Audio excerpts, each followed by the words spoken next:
Hi guys, welcome to Sports Flight TV for some news on the Americans' presidential election campaign journey. I'm your host David Russell. US President Joe Biden speaking from the Oval Office say he did what was the right thing for the Democrat Party in United States by passing the mantle for the November presidential race to the new generation. Joe Biden, who is 81 years old, saying it was time for new faces and new voices to take over.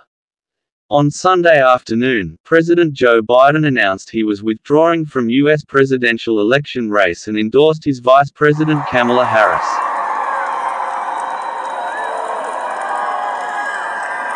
Vice President Kamala Harris made a big entrance during her first official campaign, walking out to Beyoncé's song, Freedom.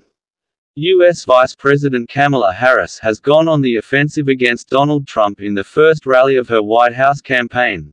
Trump, meanwhile, assailed Kamala Harris' record on the border, gun laws, and immigration as he took his campaign to South Carolina. Harris' campaign has raised a staggering over $100 million in the hours after Mr. Biden's exit.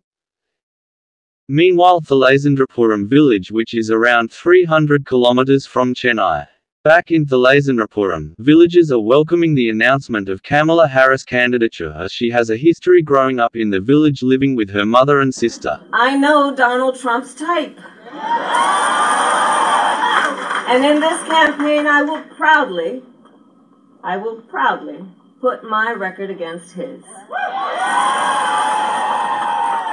The race for the White House president campaign has now taken a new route, with Kamala Harris replacing Joe Biden as the Democratic Party's presidential candidate against Donald Trump in this year's election.